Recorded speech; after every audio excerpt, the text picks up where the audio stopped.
The Longzhi Maiden. The story goes, in Changji County, Shuozhou Prefecture, Shaanxi Province, there was a family surnamed Chen. Their daughter, Chen Qiaoer, was clever, beautiful, and charming. A wandering Taoist priest came to their door seeking alms and, upon seeing Chen Qiaoer, he lingered around their home, staying for several days. One day, the Taoist priest noticed a blind fortune teller visiting the Chen family. After the blind man left, the priest approached him and struck up a conversation. He learned that the blind man had gone to the Chen family to read Chen Qiaoer's birth chart and determine her fortune. He explained that his cousin wanted to propose marriage to her, but he wasn't sure if their compatibility was good. The kindly blind man shared Chen Qiaoer's birth details with the Taoist priest, who thanked him and departed. A few days later, while Chen Qiaoer was embroidering in her bedroom, she suddenly felt her feet go numb. The numbness gradually traveled from the bottom to the top of her body, and she eventually lost consciousness, fainting to the ground. After a while, Chen Qiaoer woke up and decided to inform her mother. As she opened the bedroom door, she was met with a sight of black water everywhere and only a narrow path in the middle. Frightened, she quickly retreated back inside. However, even her bedroom was quickly engulfed by the black water. Panic-stricken, she noticed the Taoist priest on the path, waving to her. Chen Qiaoer stepped onto the path and followed the Taoist priest from a distance.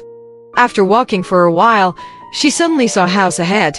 As she got closer, she realized it was her own home. Amused, she said, "After walking such a long way, I'm still at home. How could I be so confused?" She entered the house, but her parents were nowhere to be found.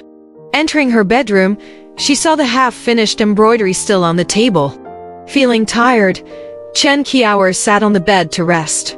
Suddenly, the Taoist priest burst in and forcefully pinned her down. Chen Qiaoer tried to struggle, but she felt powerless. She attempted to scream, but no sound came out. The priest produced a knife and swiftly dug out her heart. Chen Qiaoer sensed her soul floating beside her body, standing nearby.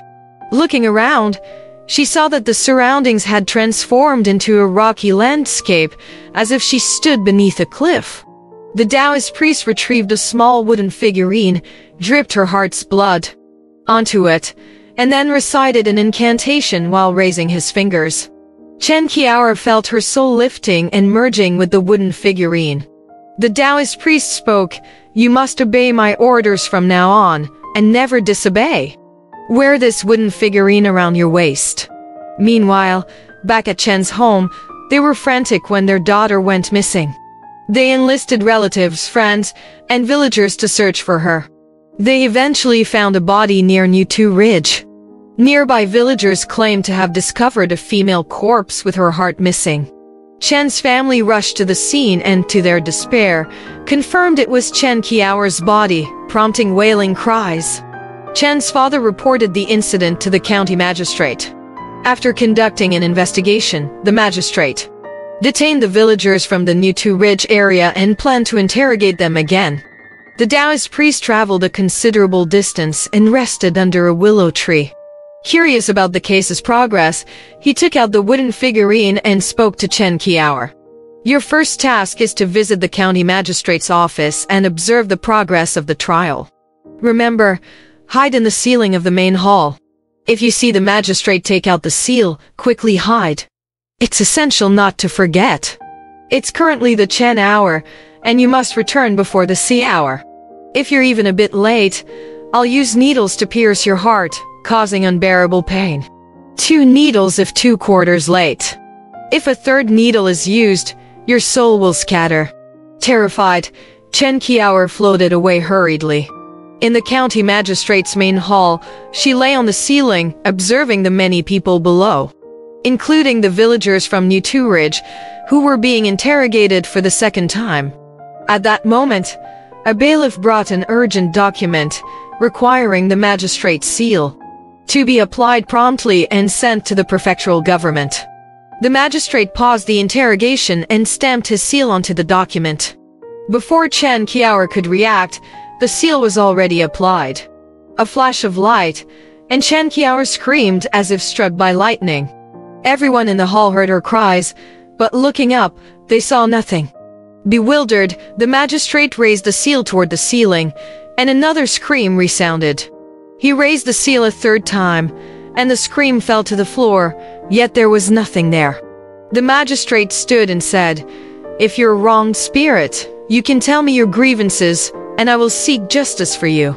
Chen Qiao approached the magistrate's bench and tearfully recounted her experiences. The magistrate issued bamboo sticks and quickly dispatched officers to arrest the Taoist priest. The priest was waiting under a willow tree. In the courtroom, the Taoist priest confessed to his crimes. The magistrate sentenced him to death and imprisoned him in the death row cells. He released the villagers from Nitu Ridge and sent them home. The magistrate asked Chen Qiao where she wanted to go. She replied, "I'll follow you." The magistrate said, "As a ghost, you can't stay in the yamen. It's best for you to leave." Chen Qiao insisted, "The yamen is my home. I want to stay." She fell silent after that. Not long after, cheers erupted from the back hall. It turned out that the magistrate's wife had just given birth to a daughter. Only then did the magistrate realize that Chen Qiao had been reincarnated into his family. Alright, this story has come to an end. If you liked it, please give it a thumbs up. Thank you.